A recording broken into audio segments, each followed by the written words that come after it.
Hey guys, it's your boy DJ C-Zer here, and wanted to talk really quick. I just thought about what can I bring some value to you guys to help you guys understand how I started as DJing on the digital side of things without records. When I transitioned out of vinyl to, I never really went CDs.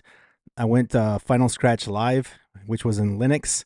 A lot of people don't know Linux; it was too complicated, but I did. I was actually a computer nerd for many years, so I transitioned from Final Scratch into Serato, and mainly because of the support of the software. I think they sold out to Native Instruments during that time, and a DJ myself that inspired me was DJ Atrax, Atrak. I think he was up in northern either Washington or Canada. I can't remember, but I just remember Serato sponsoring them. There's only a selected few stores that were selling Serato, and with that said, this is how I started. I was in the forums heavily, helping out people. Back then, there was no BPM software that was helping out with finding BPM. This is before Serato even got there, and this is all before all that. So, it's very simple, and this took me a long time.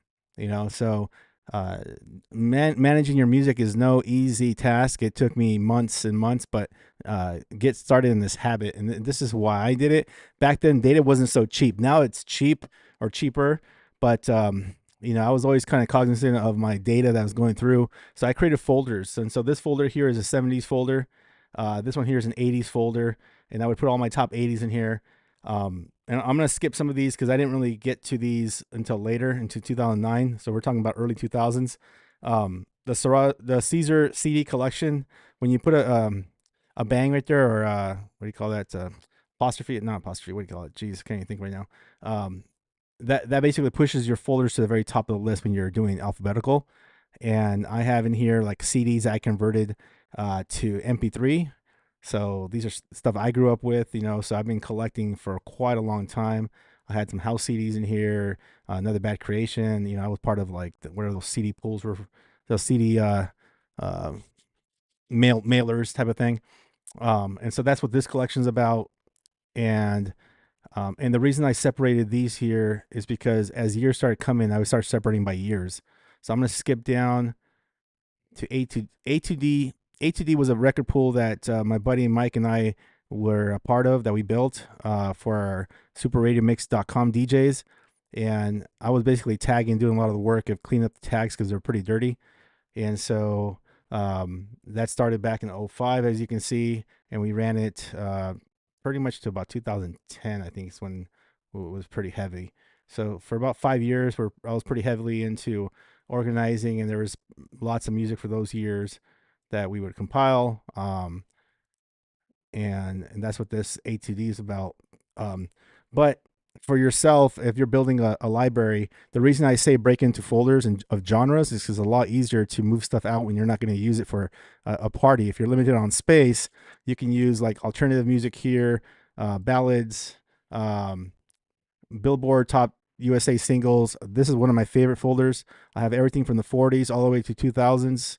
I think this went to 2010, and then I started rebuilding 2010, 2011 to now. I don't think 2010 was complete. I could be wrong, but yeah. So 2011 until now, even 2009 was missing there. But in 1940 started in 1946. You may never think you're going to use this if you're not an old format DJ, but if you are an old format DJ, you play a little bit of everything. These are always nice to have because you can cover all the years from the '60s, '70s, '50s. And then I have my classic hip hop and R&B. Some of these have a lot of intros for DJs that like mixing, and so back then, not so much common anymore because we have loopers in our controllers or even our DJ systems. But you would have the instrumental, you had the clean version and the dirty version, and so that's what we would collect a lot of that. Classic oldies. This is all the stuff I organize for music that is like less Motown oldies and more um, just classic oldies. I don't know if that makes sense. And then classic rock. I started building this collection when I was playing at a bar because there's a lot of classic rock folks that would walk in. Old bar called Tap Daddy's that was out in San Jacinto years ago. And then that's where I got to read the crowd of classic rock. Club hip hop was my club hip hop music collection. Um, converted music. This is stuff that I've been building lately. I'm trying to do this, and then now with the help of AI, it's a lot easier. If you guys need assistance, feel free to reach out. But basically, what I'm doing with AI is I'm building a little file. It's called a script or a batch script. If you guys are computer nerds, but what that does is it goes through and what it does is scans anything that's the quality of let's just say 192 and below. I want to ignore it or move it to a different folder and then create me a list. And so I would have it create me a list into a text file, and I would take that list and go and relocate that music with higher quality.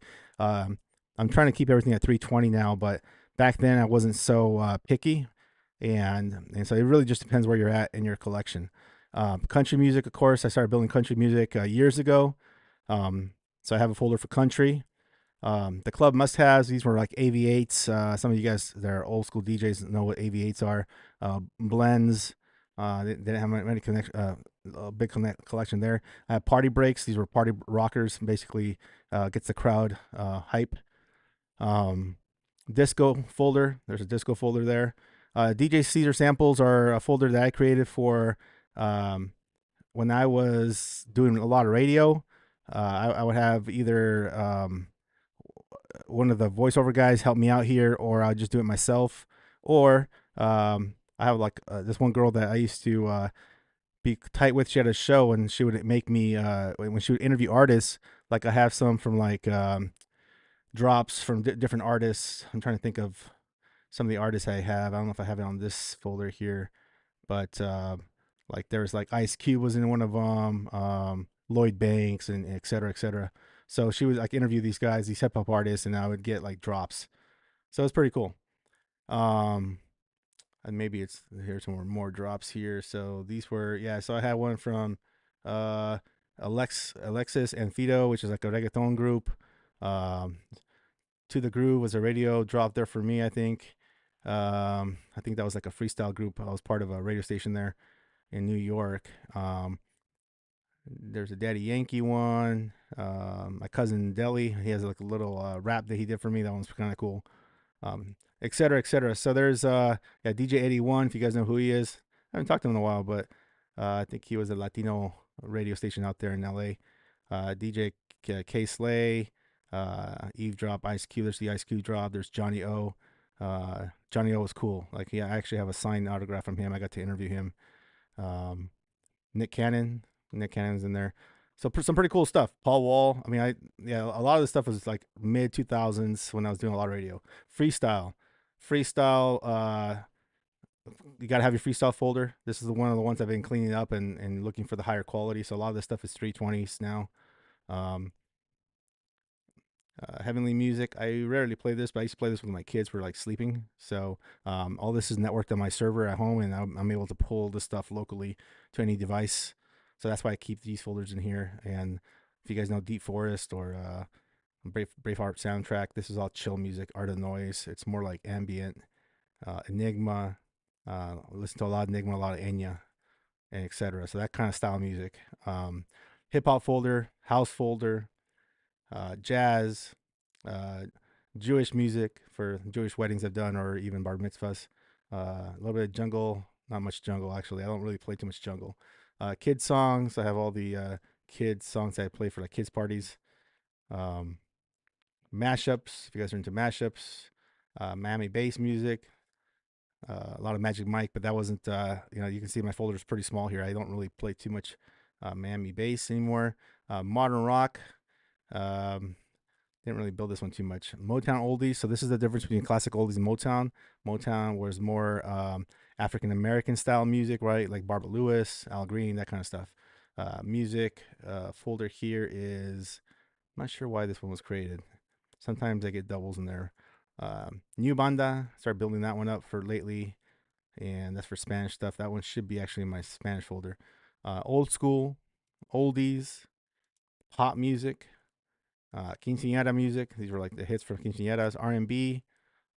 That's like 90s R&B that I love and grew up with. Reggaeton, rock. Um, I should put more of the alternative rocks, the stuff I like to play from like the 90s. Scratch samples, sitcom themes, sound effects, Spanish. So within the Spanish folder, you'll see I have a big breakdown because that's a whole different genre of music from all this. Baladas, banda, cumbia, dance, duranguense, mariachi, merengue, norteña, punta, um, ranchera, salsa, sonideras, Spanish rock, Tex-Mex, and oldies or viejas. That's why I call them viejas. Swing music, some Stray Cats in there, some Cherry Poppin' Daddies. Yeah, that's one of my favorite songs, Used to Riot. So that's more for swing music. And then I don't know, even know where I got this folder, but it was like top 100s of 2000 hit wonders. It was like the one hit wonders of the 2002. So that's a nice collection to have.